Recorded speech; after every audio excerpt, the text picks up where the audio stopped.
अस्सलाम वालेकुम सामीन और नाज़रीन, रेडियो पाकिस्तान मुल्तान की ये पॉडकास्ट सर्विस है और मैं हूँ आपका अपना रियाज नरसी। और आज हमारी मेहमान शख्सियत हैं, लिटरेचर से ताल्लुक़ है, एक उस्ताद हैं, मुहक्किक हैं और ख़ास तौर पे फिक्शन पर वो काम इतना कर रहे हैं कि उनके काम की तारीफ़ भी हो रही है, तकरीर भी हो रही है और उनके जो शागिर्द हैं वो बहुत ही इक्तसाब इल्म कर रहे हैं इस सिलसिले में और उनको फ़ायदा हो रहा है। डॉक्टर ज़फ़र हुसैन हरल साहब ये आज हमारे मेहमान हैं। बहाउद्दीन ज़करिया यूनिवर्सिटी शोबा उर्दू में उस्ताद हैं। उससे पहले ये फैसलाबाद में भी रहे और PhD इधर के हैं, रहने वाले फैसलाबाद के हैं मगर PhD बहाउद्दीन ज़करिया यूनिवर्सिटी मुल्तान से की। तो आइए उनसे मुलाकात करते हैं। डॉक्टर साहब अस्सलाम वालेकुम। डॉक्टर साहब क्या हाल है? ठीक ठाक। डॉक्टर साहब आपकी बेपनाह मसरूफियात हमें एहसास है, आज भी आपने एक रिसर्च के एक मुकालमे में जाना था मगर हमने आपसे दरख्वास्त की, आपका बहुत शुक्रिया भाई। डॉक्टर साहब आपका फिक्शन पे बहुत काम है और दुनिया भर में जब भी अदब की बात हो रही है और खुसूसियत के साथ पाकिस्तान में फिक्शन पे बहुत काम हो रहा है, ज़रा इस बारे में बताइए। आपने इस पे बहुत काम किया है। बहुत शुक्रिया रियाज नरसी साहब आपका और आपके रेडियो मुल्तान का शुक्रिया। फिक्शन दरअसल हर ज़माना जो है ना वो अपने अंदर एक मखसूस जहनर रखता है अदब की। ये जो ज़माना है ना ये फिक्शन का ज़माना है। अगर हम नोबेल प्राइज़ की फहरिस्त देखें तो उसमें 120 इनामात तक तकरीबन दिए जा चुके हैं। तो उनमें 100 के करीब जो इनामात दिए गए हैं जिन अदीबों को वो नावल निगार है। इसका मतलब है ये है कि नावल जो है वो जदीद दौर की मकबूल तरीन सिन्फ है। तो नावल फिक्शन में नावल जो सबसे ज़्यादा अहम है। फिक्शन में वैसे तो ड्रामा भी शामिल है, दास्तान भी शामिल है, अफसाना भी शामिल है और चौथा नावल है, लेकिन नावल उनमें सर फहरिस्त है। नावल दरअसल जो है वो ज़िंदगी का हूबहू अक्स है। वो ज़िंदगी की परसेप्शन देता है, हमें अदराक देता है और ज़िंदगी का आप जानते हैं कई रंग है और अदीब जो है उसका मौजू सिर्फ़ और सिर्फ इंसान और इंसान की ज़िंदगी है।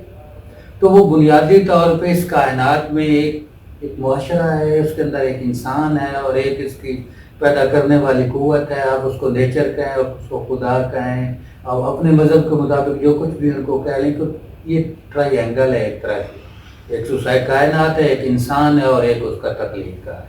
तो इन्हीं मौज़ूआत के दरमियान जो फिक्शन रहता है। फिक्शन हमें दरअसल वो इंसान की ज़िंदगी पूरी की पूरी जो है एक से लेकर आखिर तक उसके बारे में बताता है, इसलिए ज़्यादा अहम है। जी डॉक्टर साहब बजा फरमाया आपने, कौन कौन से ऐसे नावल हैं जो इस मयार पे आप समझते हैं, फिक्शन के मयार पे पूरे उतरते हैं?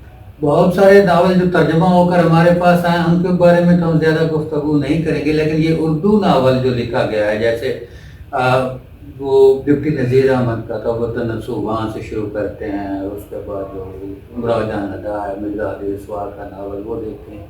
तो उसके बाद आज तक हमारे यहाँ 4, 5, 7 ऐसे बड़े नावल निगाहे जो गुजरे हैं जिनमें कुरतुलैन हैदर है, सैयद मोहम्मद अशरफ है, हमारे इस जो अपने वतन के हमारे मिर्ज़ा अतर बेग हैं, उनका कमाल के नाम गुलाम बाग के हवाले जो नावल गुलाम बाग के नाम से आया है, और शम्सुर रहमान फारूक की जो है। अब हम इस तरह तकसीम नहीं कर रहे होते हैं हम कि हिंदुस्तान में या पाकिस्तान में, हम उर्दू दुनिया को ले रहे होते हैं कि उर्दू लिखने वाले का वो हिंदुस्तान में है, का वो पाकिस्तान में, का वो पाकिस्तान से बाहर कहीं किसी मुल्क में बैठे हुए हैं। तो जब वो उर्दू में नावल लिख रहे हैं तो हम समझते हैं कि वो सारे के सारे हमारे ही नावल निगार हैं, बेशक जहाँ भी बैठे हुए हैं। डॉक्टर साहब आपने एक स्पेसिफिक कर दिया नावल को और अफसाने को भी देखते हैं। अफसाने को भी अगर देखें उसमें फिक्शन आ रही है, मज़ामीन है, कहानियाँ हैं।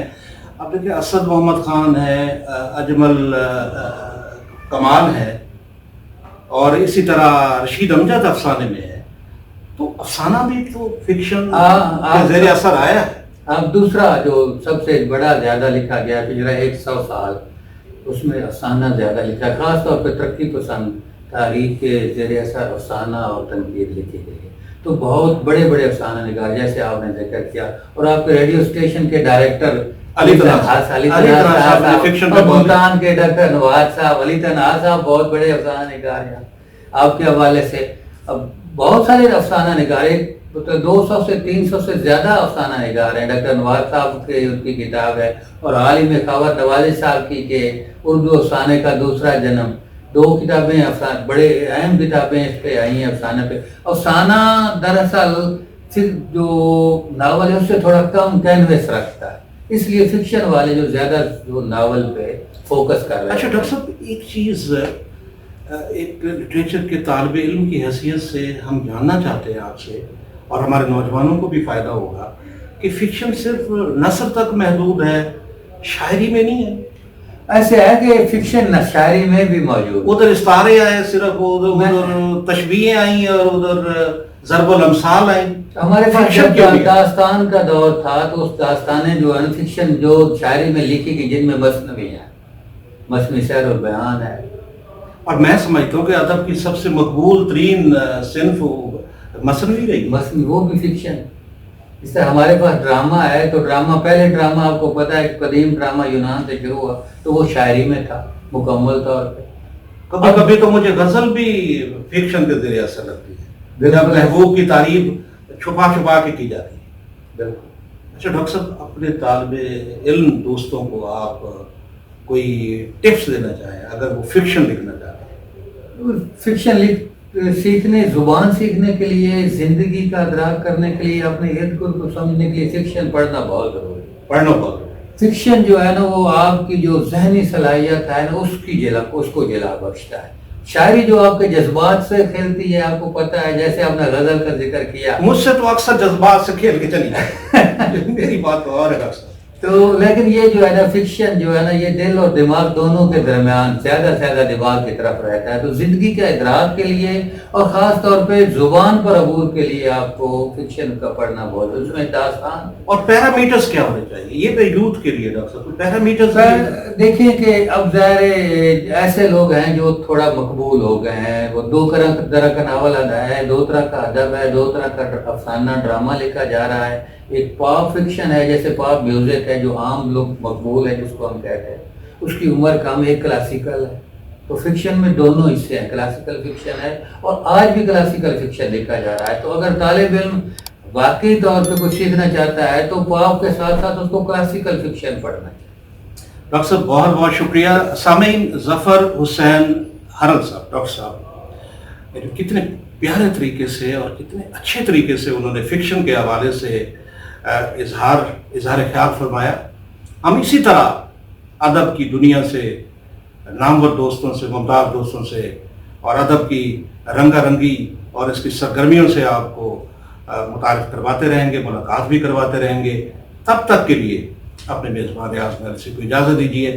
سنتے اور دیکھتے رہیے اپنا family channel radio Pakistan Multan. اللہ حافظ.